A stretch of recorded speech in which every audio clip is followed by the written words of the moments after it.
Kajian Islam. Assalamualaikum warahmatullahi wabarakatuh. Pemirsa Wasal TV yang rahmati Allah Subhanahu wa taala.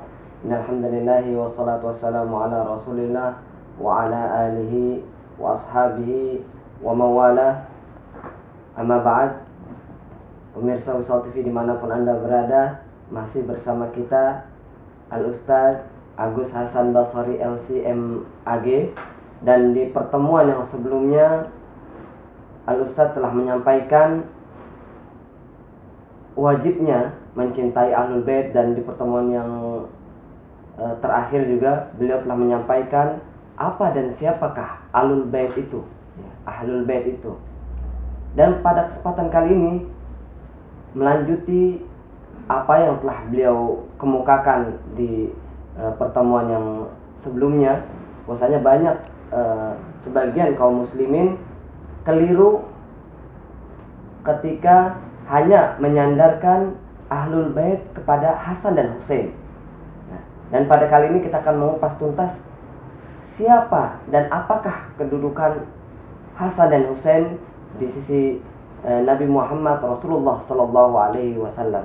Assalamualaikum Ustaz. Waalaikumsalam warahmatullahi wabarakatuh. Mungkin bisa dijelaskan sebenarnya tadi sudah saya sampaikan bahwa saya banyak kekeliruan dari sebagian kalangan kaum muslimin yang hanya menyandarkan Ahlul Bait hanya kepada Hasan dan Husain. Padahal di kesempatan yang sebelumnya antum sudah jelaskan bahwasanya Ahlul Bait adalah tidak hanya keturunan dari furu dari Nabi Muhammad saja, Ustaz.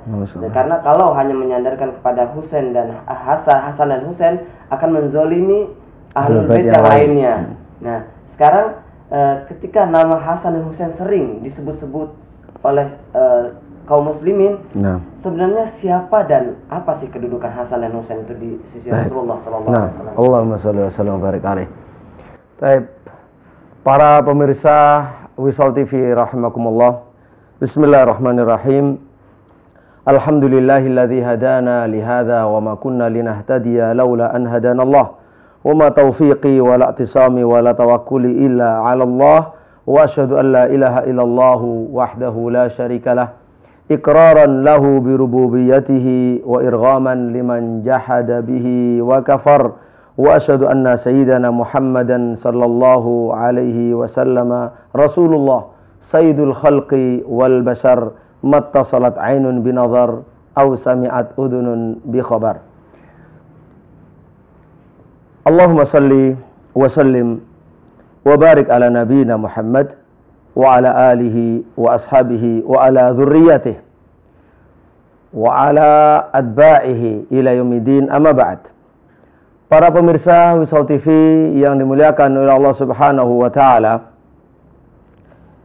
alhamdulillah kita kembali bertemu dan mari kita bersyukur kepada Allah karena pertemuan kita ini adalah pertemuan yang dirahmati oleh Allah Subhanahu wa taala. Pertemuan yang dibanggakan oleh Allah Subhanahu wa taala di hadapan para malaikatnya, yaitu pertemuan majelis ilmu, majelis zikir, menambah keilmuan kita, menambah keimanan kita dan meningkatkan cinta kita kepada orang-orang yang wajib kita cintai, khususnya Ahlul Bait, dan lebih-lebih lagi yang tadi disebutkan yaitu Imam Hasan dan Imam Al-Husain rahimahumallah radhiyallahu anhuma.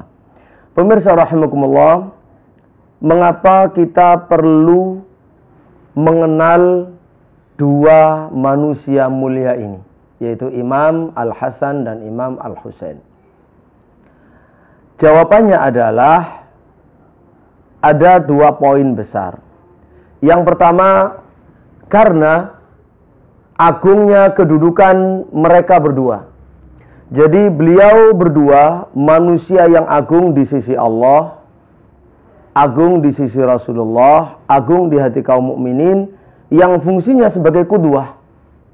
Karena fungsinya sebagai qudwah, maka harus kita kenal dengan baik.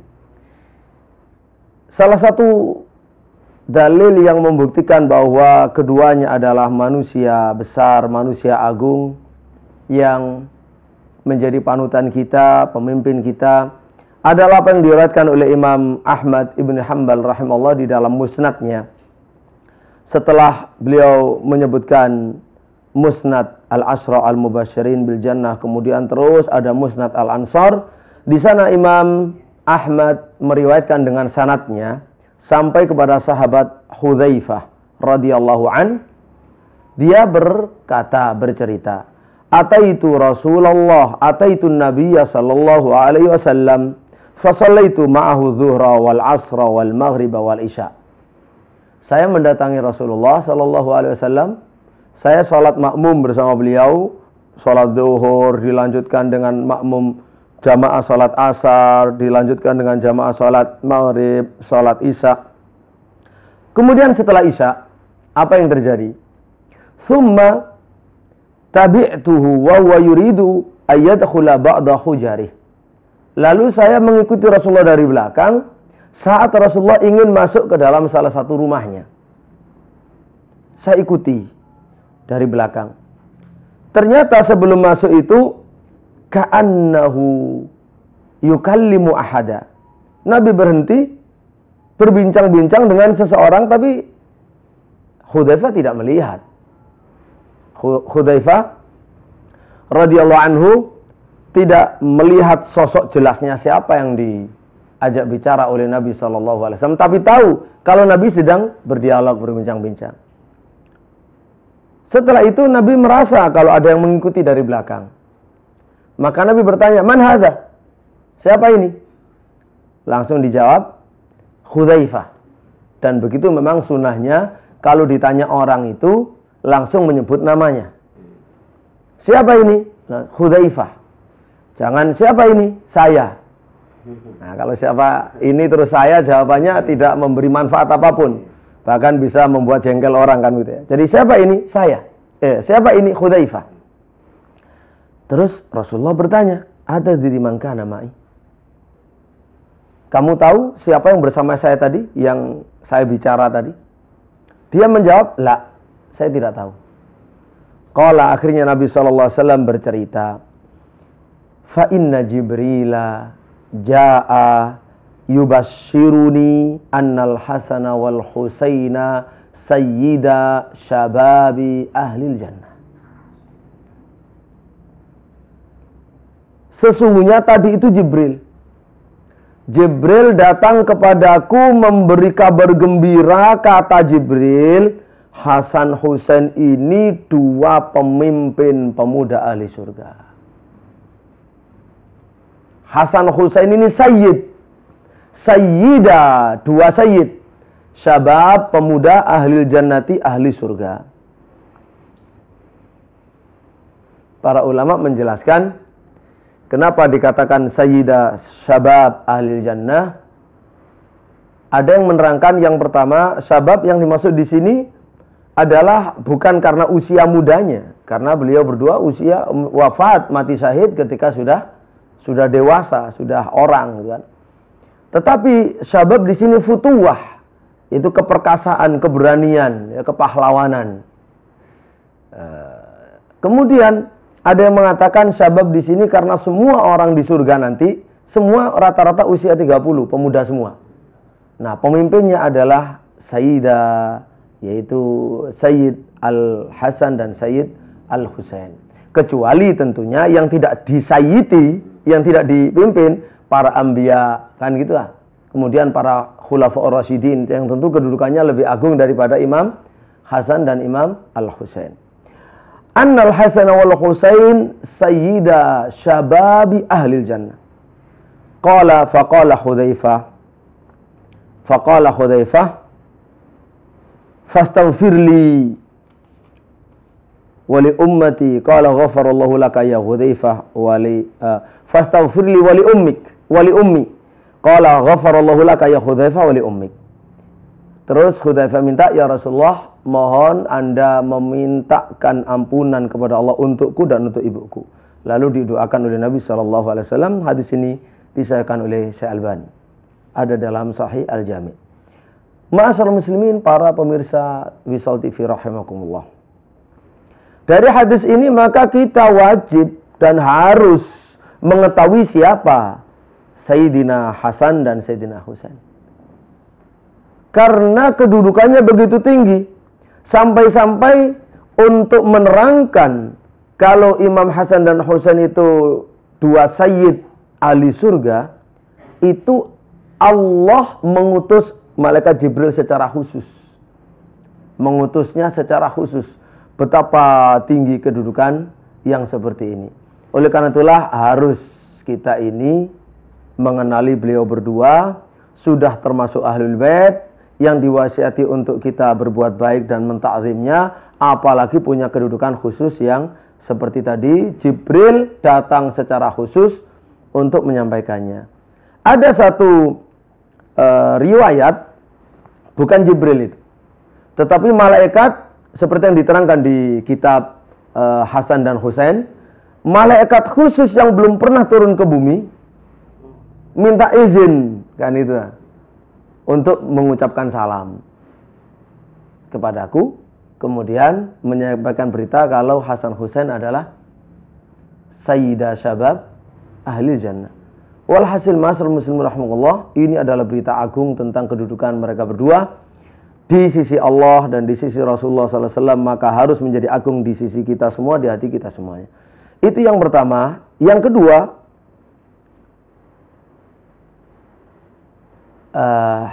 Imam Hasan dan Husain punya kedudukan yang sangat khusus di hati Nabi Shallallahu Alaihi Wasallam. Maka konsekuensi daripada cinta kepada Rasulullah adalah mencintai kekasih Rasulullah. Kalau Rasulullah mencintai Hasan Husain, kita wajib mencintai Hasan Husain karena kecintaan kita kepada Rasulullah Shallallahu Alaihi Wasallam. Kalau tidak, ya tidak sempurna keimanan kita.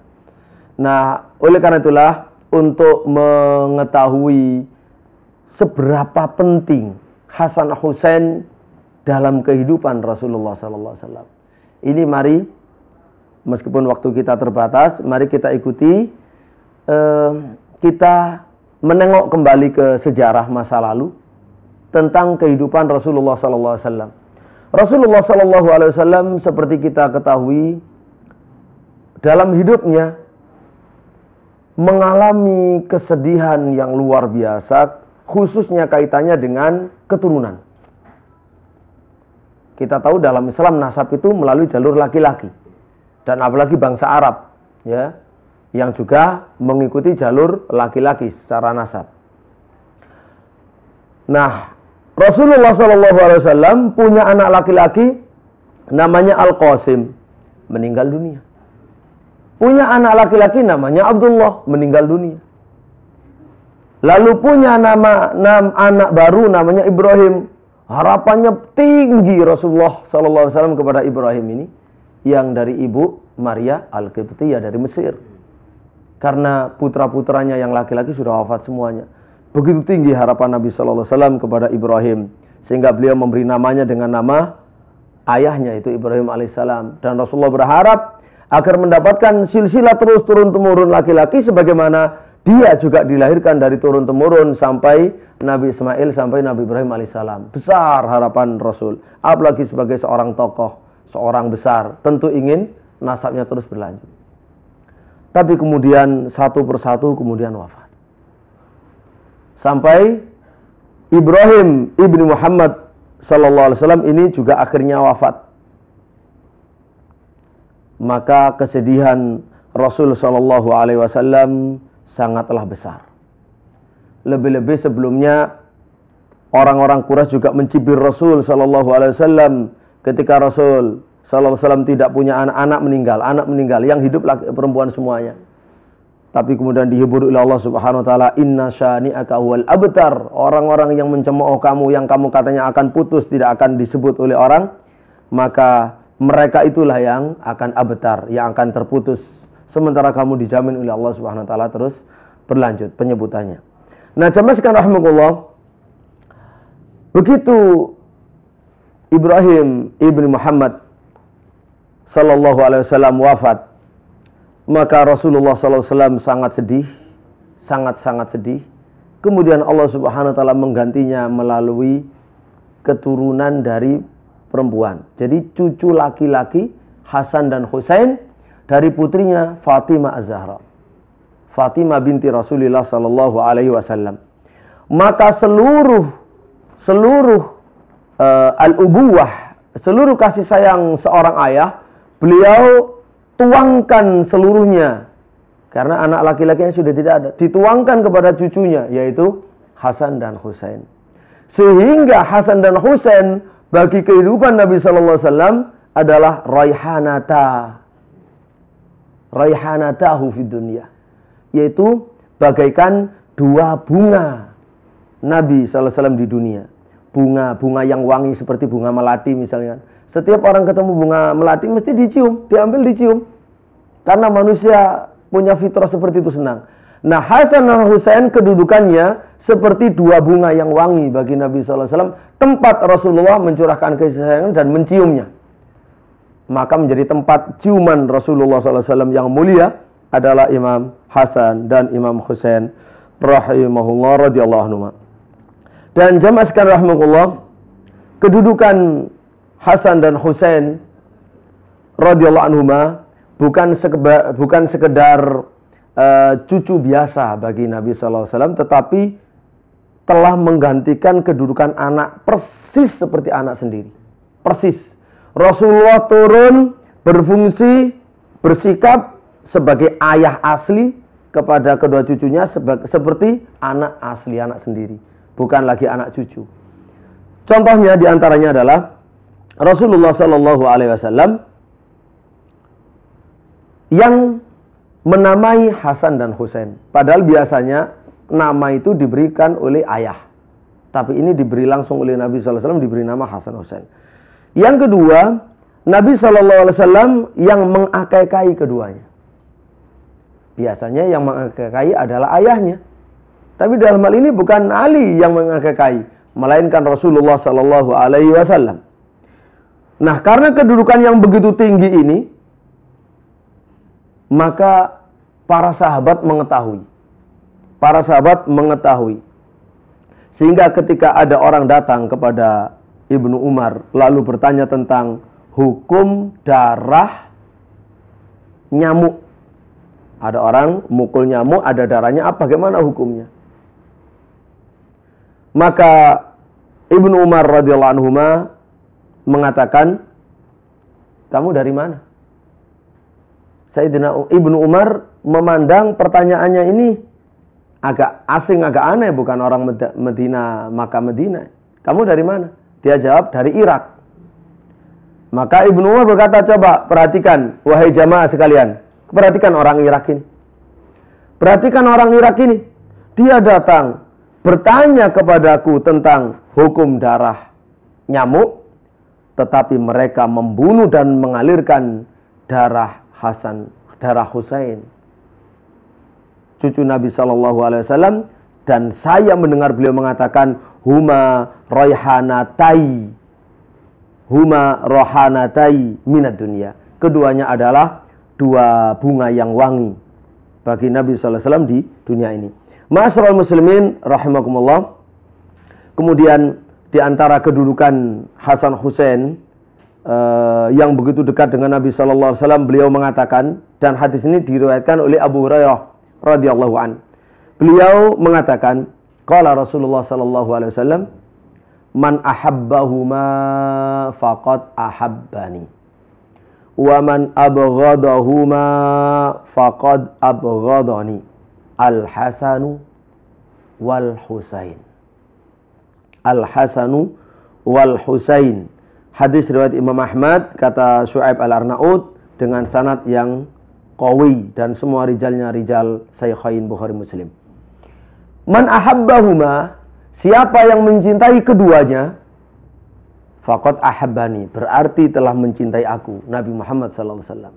Wa man abghadahuma, siapa yang membenci keduanya, maka telah membenci aku, faqad abghadani. Orang bertanya, siapa yang dimaksud dua orang itu? Al-Hasanu wal Husain. Hasan dan Husain. Luar biasa. Rasulullah SAW menjadikan cinta kepada Hasan Husain adalah sama dengan cinta Rasul. Benci Hasan Husain sama dengan benci kepada Rasul SAW. Oleh karena itulah, para pemirsa rahimakumullah, kita wajib mengenal Imam Hasan dan Imam Husain, karena kedudukannya yang sangat-sangat tinggi di dalam agama Islam dan di hati Rasulullah SAW, serta nanti di akhirat yang menjadi kedua pemimpin ahli surga. Jamaah sekalian rahimakumullah, Imam Hasan dan Husain diberi nama oleh Rasulullah, kemudian disembelihkan akikah untuk keduanya oleh Rasulullah, masing-masing 2 kambing, bukan 1 kambing. Ada 2 riwayat, ada yang mengatakan masing-masing 1 kambing, ada riwayat mengatakan masing-masing 2 kambing. Kita memilih 2 kambing karena ada ziyadatu thiqah, tambahan orang yang thiqah, ya kita terima. Dan itu yang lebih pas untuk Rasulullah SAW. Kemudian dicukur rambutnya oleh Nabi SAW. Sebagaimana riwayat Ibnu Abbas, riwayat Imam Nasai dari Ibnu Abbas radhiyallahu anhu, bahwa mereka berdua diakikah oleh Nabi dengan kabsyaini, 2 kambing kibas, 2 kambing kibas. Baik, sebelum mungkin dilanjutkan dan ditutup oleh presenter kita, perlu saya tambahkan bahwa Al-Hasan dan Al-Husain adalah seperti anak Rasulullah SAW, dan Rasulullah seperti orang tuanya yang asli. Makanya di dalam hadis-hadis Nabi SAW, beliau tidak lagi menyebut ini adalah cucu, tapi ini putraku. Misalnya Rasulullah SAW bersabda, ibni hadza. Ini beliau berkata untuk Imam Al-Husain. Pada saat Rasulullah SAW berkhutbah di mimbar, beliau membawa naik Hasan, membawa naik Imam Hasan. Setelah dibawa naik Imam Hasan oleh Rasulullah SAW ke atas mimbar, lalu beliau berkata, ibni hadza sayyid la'allallaha yuslihu bihi baina fi'ataini minal muslimin. Putraku ini, ibni hadza, putraku ini, bukan lagi cucuku ini. Putraku ini adalah sayyid, adalah tuan. Dengan mudah-mudahan dengan putraku ini, dengan Hasan ini, Allah Subhanahu wa taala akan mengislah, akan memperbaiki hubungan, akan menyatukan hubungan baina fi'ataini 'azimaini muslimin, antara 2 kelompok besar dari umat Islam. Kelompok Syiahnya Imam Hasan dan kelompoknya Sayyidina Muawiyah. Maka Imam Hasan menyerahkan kepemimpinan kepada Muawiyah radhiyallahu an. Kemudian tahun itu disebut dengan Amul Jamaah, yaitu tahun persatuan. Dan terakhir yaitu mengenai Hasan atau Husain, yang menunjukkan hubungan sangat khas dengan Nabi sallallahu alaihi wasallam, dan Nabi adalah sebagai al-ab al-mubashir, dan mereka adalah al-ibn al-mubashir, yang langsung anaknya, langsung bapaknya begitu. Suatu saat Nabi Shallallahu Alaihi Wasallam, ini diterangkan oleh hadis Abu Layla radhiyallahu an dalam Musnad Imam Ahmad. Dia mengatakan, saya pernah suatu hari ada di sisi Nabi Shallallahu Alaihi Wasallam. Saat itu Nabi sedang menggendong Hasan atau Husain. Hasan Husain itu naik di atas dada atau di atas perut. Biasa kan, orang tua anaknya sayang dinaikkan kan itu. Nah, Hasan atau Husain itu naik di atas perut dan dada Rasulullah SAW. Ternyata Hasan atau Husain ini pipis, kencing. Kan biasa anak mengencingi bapaknya. Kencing ini bancar. Bancar tuh ya terus enggak putus-putus gitu kan. Banyak bancar tuh. Kemudian ketika melihat Nabi SAW merasa dan melihat anaknya ini kencing, Nabi berkata kepada semua sahabat yang lain, la tufzi'u, jangan diganggu, biarkan dia kencing sampai selesai. La tufzi'u, jangan kalian kagetkan anakku ini, hatta yaqdi baulah. Kemudian baru setelah itu kemudian disiram oleh Nabi SAW. Jamaah sekalian rahmatullah, jadi sampai segitunya Rasulullah SAW itu mencintai Imam Hasan dan Husain. Makanya kita kalau cinta Rasulullah SAW, mari kita mencintai Imam Hasan dan Husain sebagaimana Rasulullah SAW mencintainya. Nah, insya Allah detail-detail dari kehidupan beliau, keutamaan beliau, dan teladan yang kita harus tiru pada diri beliau radhiyallahu anhuma akan kita ikuti dalam kajian-kajian kita seterusnya, itu serial kajian tentang Ahlul Bait dan sahabat radhiyallahu anhum ajmain.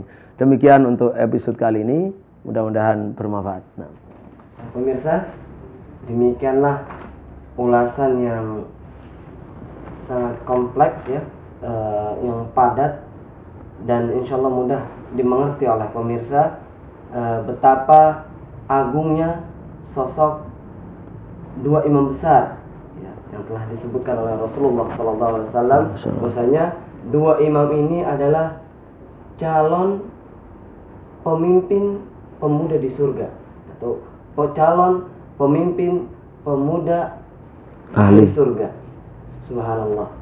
Ternyata setelah kita mengenal siapa itu Imam Al-Hasan dan Al-Imam Al-Husain radhiyallahu anhuma, patutlah kita untuk meneladaninya. Oleh karena itu marilah kita pelajari sirah atau sejarah dua manusia yang agung ini, dan semoga apa yang telah dipaparkan oleh Al-Ustaz dapat bermanfaat bagi pemirsa. Wassalamualaikum warahmatullahi wabarakatuh. Waalaikumsalam warahmatullahi wabarakatuh.